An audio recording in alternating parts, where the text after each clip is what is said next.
सभी विद्यार्थियों का फिर से स्वागत है। तहे दिल से स्वागत है हमारे यूट्यूब क्लास अवंतिका क्लासेस में। हम उम्मीद करते हैं कि सारे के सारे विद्यार्थी अच्छे होंगे, बहुत अच्छे होंगे, बेस्ट होंगे और मन लगा के अपनी पढ़ाई में लगे होंगे। सभी लोग ज़रूरी भी है मन लगा के पढ़ना, क्योंकि नहीं पढ़ेंगे तो फिर समस्या तो होगी भाई, छोटी बहुत बड़ी समस्या होगी। चलिए तो हम लोग शुरुआत करते हैं। लंबे अंतराल के बाद शुरू है। तो अगली कड़ी में, पिछली कड़ी में हम लोग पढ़ रखे थे, जैसे ओम्स का नियम हो गया, प्रतिरोधों का संयोजन हो गया, ये सारी चीज़ें हम लोगों ने पढ़ रखा है। कुछ न्यूमेरिकल भी दिए। आगे हमको पढ़ना है विद्युत धारा का उसमें प्रभाव, एक अलग टॉपिक है फिजिक्स का। इसमें हमें जानना है कि कोई भी पदार्थ जो है अगर विद्युत की वजह से कितना प्रभावित होता है और विद्युत उसमें कितना ऊष्मा उत्पन्न कर सकती है, इसके विषय में हमें पढ़ना है। तो दो चीज़ें पढ़नी है। क्या क्या पढ़नी है? दो चीज़ें।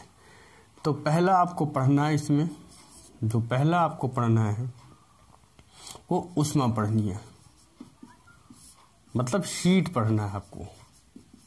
क्या पढ़ना है? हीट। और दूसरी चीज जो पढ़नी है वो पढ़ना है सामर्थ्य। सामर्थ्य या शक्ति, इसको आप लोग पावर कह सकते हैं, इलेक्ट्रिक पावर। पूरा नाम इसे इलेक्ट्रिक कहिए तो बेहतर होगा, इलेक्ट्रिक पावर। तो ऊष्मा हो गया, सामर्थ्य, शक्ति। तो हीट मैं आपको बाद में बताऊंगा, पहले इसे बता दो हीट के विषय में।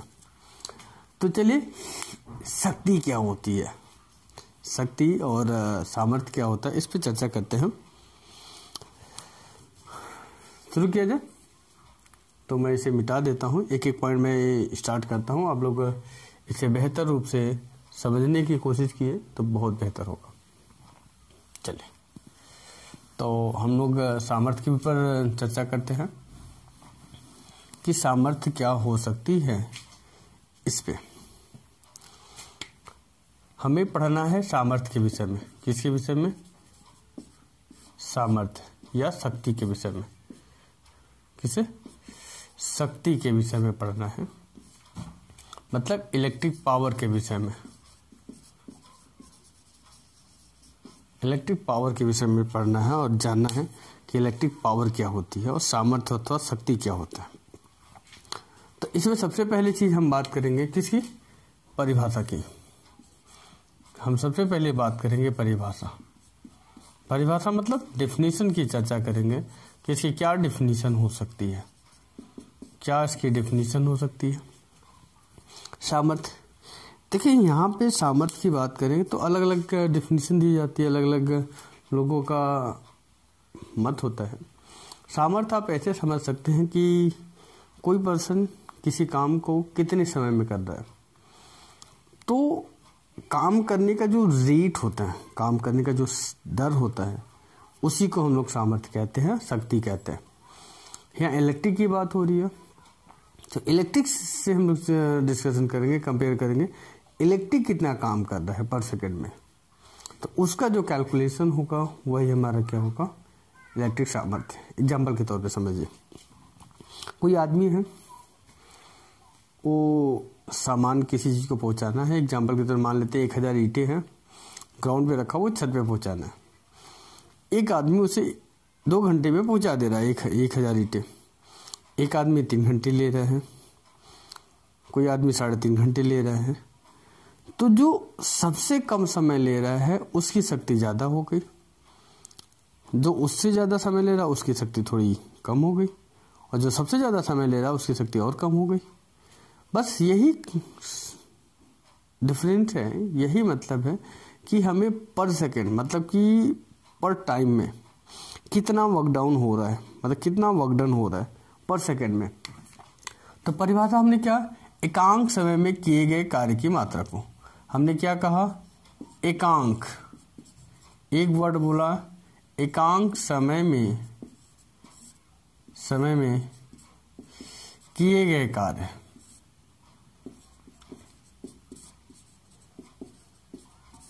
कार्य को शक्ति या सामर्थ्य कहते हैं। क्या कहते हैं, हाँ, सामर्थ्य या शक्ति कहते हैं। ये चीजें सामर्थ्य या शक्ति कहते हैं। दूसरी बात ये हमारी है, ये जो एकांक समय बात कर रहे हैं तो हमारे मैकेनिकल में भी आ जाएगा लेकिन इलेक्ट्रिक में, तो यहाँ पे हम बात करेंगे किसके द्वारा किया जा रहा है, तो ये किसी इलेक्ट्रिक डिवाइस के द्वारा, जैसे बल्ब के द्वारा, हीटर के द्वारा, जो माइक्रोवेव है उसके द्वारा, इन सब के द्वारा जो काम किया जा रहा है उसी काम की मात्रा को हम लेंगे। या तो किसी भी मशीन के द्वारा, किसी भी उपकरण के द्वारा जो विद्युत पे चलता हो, इलेक्ट्रिसिटी पे चलता हो, उसके द्वारा पर सेकंड किए गए कार्य की जो क्वांटिटी होगी, उसके द्वारा किए गए पर सेकंड में जितना वर्क डन होगा वही हमारा इलेक्ट्रिक सामर्थ्य कहलाएगा। तो हमने क्या बताया भाई, बताया कि एकांक समय में किए गए कार्य की मात्रा को या तो एक सेकंड में किए गए कार्य की मात्रा को आप लोग क्या कहेंगे, शक्ति कहेंगे अथवा सामर्थ्य कहेंगे। शक्ति या सामर्थ्य कहेंगे। तो इसकी फॉर्मूला वगैरह कैसे आप जानेंगे, ठीक है, इसकी फॉर्मूला पे चर्चा कैसे करेंगे आप, ये तो भाई हमारा डिफिनीशन हो गया। अब डिफिनीशन के बाद इस पर हम चर्चा करेंगे भाई इसका क्या फार्मूला हो सकता है, मतलब फार्मूला पर चर्चा कर लें। इसकी फार्मूला को डिफाइन करने के लिए आप कहेंगे, हमने बताया work done per unit time, मतलब कि जो पावर होगा एक कार्य और समय के अनुपात को ही कहेंगे। क्या कहेंगे, कार्य और समय के अनुपात को ही हम लोग क्या कहेंगे, शक्ति अथवा सामर्थ्य कहेंगे, शक्ति अथवा सामर्थ्य कहेंगे। अब शक्ति और सामर्थ्य की अलग डिफिनीशन बनती है। चलिए, तो ये हमने बता दिया, पावर इक्वल टू बता दिया W/T। इसकी मात्रक की बात करें तो इसका मात्रक होता है वॉट, या इसी को हम लोग कहते हैं, वॉट को ही दूसरी भाषा में कहते हैं जूल पर सेकंड, जूल पर सेकंड कहते हैं, ठीक है। क्या कहते हैं भाई हम लोग, जूल पर सेकंड कहते हैं, इसका मात्रक हो गया। फिर से सुन लीजिए, हमने क्या परिभाषा बताया, हमने परिभाषा बताया कि एकांक समय में किए गए कार्य की मात्रा को, एकांक समय में किए गए कार्य की मात्रा को शक्ति अथवा सामर्थ्य कहते हैं। तो कैसे कहेंगे भाई, अगर दूसरे वर्डों में हम कहने चाहें तो work done per unit time is called electric power. फिर से सुन लीजिए, work done per unit time is called electric power.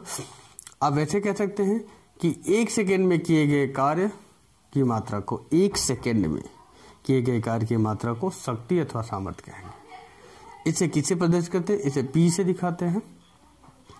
W हमारा कार्य है, T हमारा समय है। तो चलिए मैं आपको बता देता हूं, मैं यहां लिख देता हूं भाई, जहां P क्या है, इस शक्ति है, क्या है भाई हमारा, शक्ति या सामर्थ्य, सामर्थ्य, ठीक है, सामर्थ्य है। तथा इसका मात्रक क्या है, तथा इसका मात्रक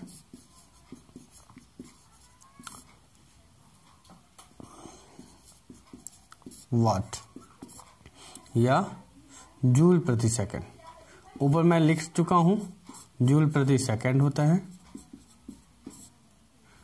जूल प्रति सेकंड होता है। फिर दूसरा W क्या है, एक कृत कार्य है। क्या भाई हमारा कृत कार्य, कृत कार्य है, क्या है, कृत कार्य है या वर्क डन है। और इसका मात्रक आप जानते हैं जूल होता है। और T हमारा क्या है, समय है। T क्या है हमारा, समय है, टाइम है, ठीक है। तो ये बेसिक स्ट्रक्चर हो गए इसके। हमने क्या बता दिया, P = W/T हो गया।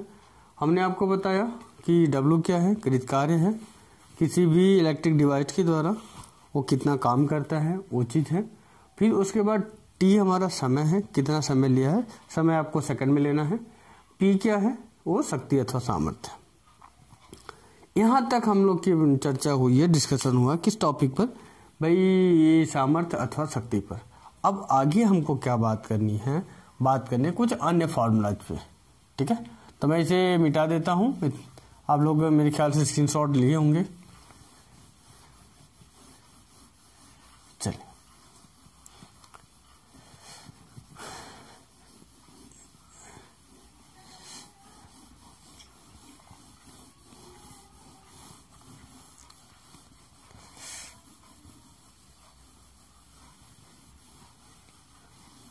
चलिए क्लीन हो गया। अब हम लोग शुरू करते हैं कुछ अन्य सूत्र पर।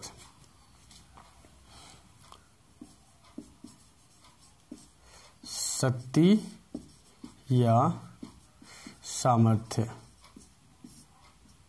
सामर्थ्य के अन्य सूत्र, ठीक।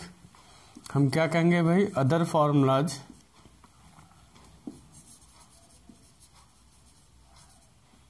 फॉर्मूला ऑफ इलेक्ट्रिक पावर,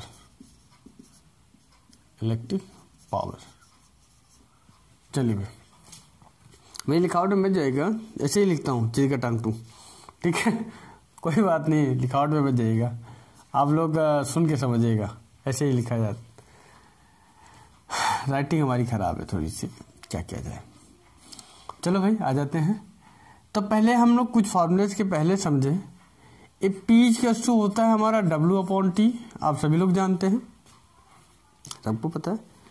उसके बाद मैं आपको बता रहा हूं W पढ़े होंगे V/Q। आपको पहली क्लास में, दूसरी क्लास में जब पढ़ाया था, हाँ मुझे याद है, दूसरे वीडियो में, दूसरी क्लास में ये बताया था, विभव जो V था, V/W/Q बताया था।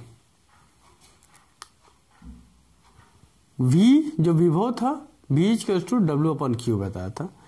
तो अब यहाँ डिवाइड में इधर भेज देता हूं, तो V/Q बराबर कितना हो जाएगा हमारा, W हो जाएगा। तो W/V/Q हो जाएगा। तो हमारा क्या निकल गया भाई, हमारा W निकल गया। अब W की वैल्यू उठा के यहाँ रख देता हूं मैं, W की वैल्यू उठा के यहाँ रख दूं, मजे दे।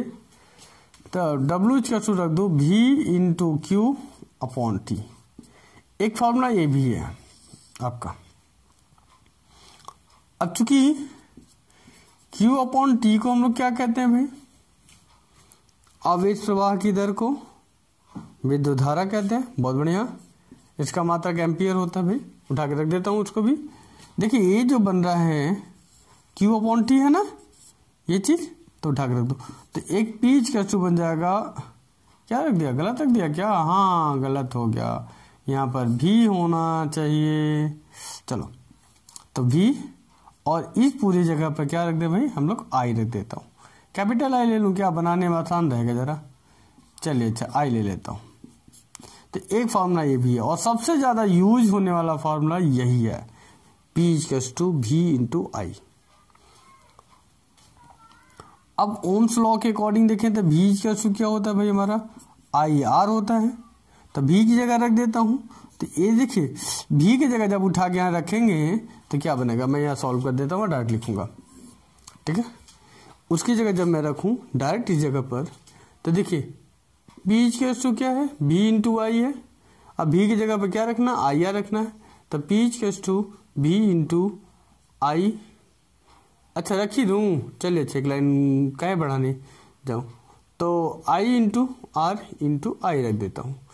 इसे अब जब सॉल्व करेंगे तो I और I का जब इंटू करेंगे तो ये हो जाएगा I² और R। ये हमारा क्या हो जाएगा, दूसरा फॉर्मूला बन जाएगा, ठीक है। तो भाई यहाँ पे मैं रख देता हूँ इस चीज को, जो वहां पे हमने सॉल्व किया था, यहाँ पे रख देता हूँ।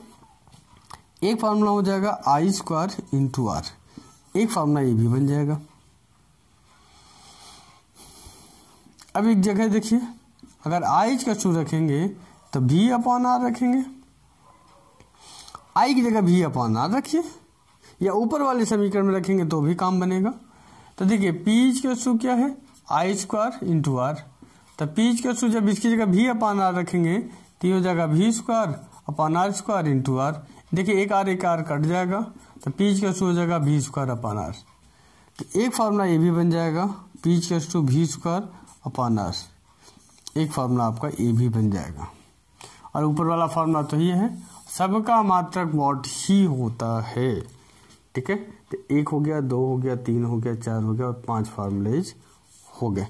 तो इसमें और चाहे अपनी आवश्यकता के अनुसार किसी चीज को चेंज करना है, जैसे भी को बदल के आई के रूप में रख दें जो यहाँ रख दिए हैं। ठीक है, और भी इंटू आई जो रखे ही हैं। तो ये सारे फॉर्मूले हैं, इस हिसाब से हम अपने हिसाब को रख के कैलकुलेट कर सकते हैं पावर्स।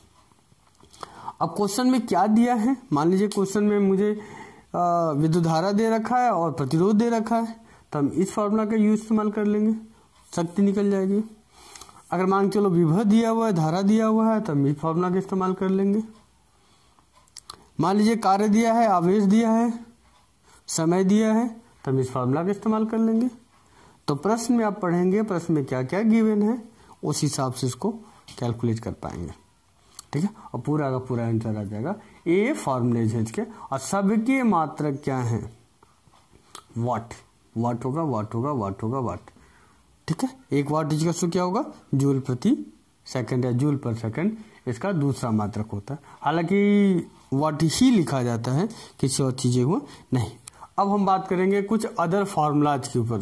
ठीक है, नहीं मात्रक, तो कुछ अलग यूनिट्स के विषय में जानेंगे, शक्ति और सामर्थ्य के। मैं 1 मिनट हट जाता हूँ, आप लोग इसकी स्क्रीनशॉट ले लीजिए पूरे क्लियर से। ठीक है, अब कुछ डाउट रहे वगैरह तो आप क्वेरी कम से कम कर सकते हैं।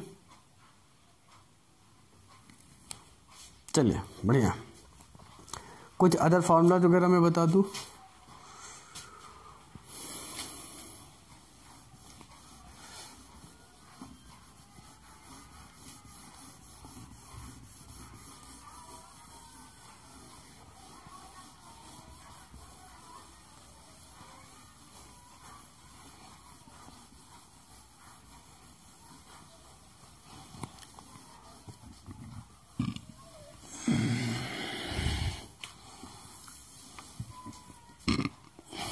चलिए बाबू, अब हमको पढ़ना है कुछ अलग यूनिट। ठीक है, तो हम लिख दें शक्ति के अन्य मात्रक, शक्ति या सामर्थ्य, सामर्थ्य के अन्य मात्रक। ठीक, other unit of electric power, electric power, electric power के कुछ अलग यूनिट्स वगैरह जानने। तो पहला है हार्स पावर, घोड़े की ताकत। ठीक है, हार्स पावर ये होता है 746 वाट। हार्स पावर मतलब अश्व शक्ति, क्या कहेंगे भाई, एक हार्स पावर यूज करते 746 वाट। एक अश्व शक्ति, अश्व शक्ति बराबर कितना होगा भाई, 746 वाट होगा। ठीक है, इतना वाट होगा, आप इस बात को ध्यान रखेंगे। ठीक, एक हार्स पावर मतलब 746। अब आप अक्सर देखेंगे कि जहाँ पे बड़े बड़े मशीनें लगी होती हैं, से लोग में सुने होंगे, ये कमर्शियल यूनिट है, लेकिन 1 हार्स पावर का मोटर है, आधे हार्स पावर का मोटर है, 2 हार्स पावर का मोटर है, तो इस तरीके से लोग कहते हैं। तो ये उसी की शक्ति के मात्रक है हार्स पावर। ये कॉमर्शियल यूनिट है, लोग कॉमर्स में ज़्यादा इस्तेमाल करते हैं, मतलब ये लोग इसका यूटिलाइजेशन ज़्यादा करते हैं। दूसरा बात करें किलोवाट, मतलब 1000 वाट होगा किलोवाट। फिर उसके बाद 1 मेगावाट होता है भाई। ठीक है, इसको मैं यूनिट में ही लिख देता हूँ, 10⁶ वाट होगा किला। फिर उसके बाद गीगा होता है, 10⁹ वाट होता है। ठीक है, गीगा वाट होता है, तो इतना नहीं लिखता। अश्व शक्ति मैंने लिख दिया 746, यही वेरी वेरी इंपॉर्टेंट होता है। ठीक है, बहुत ज्यादा मोस्ट इंपॉर्टेंट होता है। एक और सवाल आपसे पूछा जाता है किलोवाट घंटा, ये भी मैं लिख दूं। ठीक है, तीसरा यूनिट में आप लिख दीजिए। हालांकि ये ऊर्जा का मात्रक है। 1 किलोवाट घंटा जो है, 1 किलोवाट घंटा जो होता है 3.6 × 10⁻⁶ जूल। ठीक है, 6 जूल। ये ऊर्जा का मात्रक है, शक्ति का नहीं, ध्यान दीजिएगा, ये ऊर्जा का मात्रक है। ठीक है, कौन सा ऊर्जा? विद्युत ऊर्जा। ठीक, ऊर्जा का मात्रक है। और कौन सी ऊर्जा भाई, वो भी मैं लिख दूं, नहीं कंफ्यूज होंगे आप लोग। विद्युत ऊर्जा का मात्रक है। ठीक है, विद्युत ऊर्जा का मात्रक है। इलेक्ट्रिक एनर्जी का यूनिट है किलोवाट हावर। हमारे घरों में लोग इस्तेमाल करते हैं ना, जो हमारे घरों में लोग किलोवाट हावर में ही कैलकुलेट किया जाता है, और इसी को 1 यूनिट बिजली भी कहते हैं, जो घरों में इस्तेमाल किया जाता है। तो ये हुई हमारी इलेक्ट्रिक पावर के विषय में। मैंने सारा फार्मूला वगैरह बता दिया आपको, जिसका यूटिलाइजेशन आपको यूज करना है, इस्तेमाल करना है इलेक्ट्रिक पावर के विषय में। मेरे ख्याल से आप बेहतर क्लियर हो पाएंगे। कुछ डाउट रहे तो प्लीज़ मुझे कमेंट कीजिएगा, बताइएगा कि सर ये टॉपिक मुझे नहीं क्लियर हो गया, तो मैं उस पर एक अलग वीडियो बनाऊंगा, बात करूंगा। ठीक है, और जो पॉइंट अब मैं बता रहा हूँ उसको अच्छे से पढ़िए, रिवीजन भी कीजिए बेहतर अच्छे तरीके से रिवीजन को, और बेहतर इस तरीके से आप अच्छे मार्क्स को कैरी करेंगे, मेहनत करेंगे तो स्वाभाविक है अच्छा होगा। चलिए, thank you very much for watching.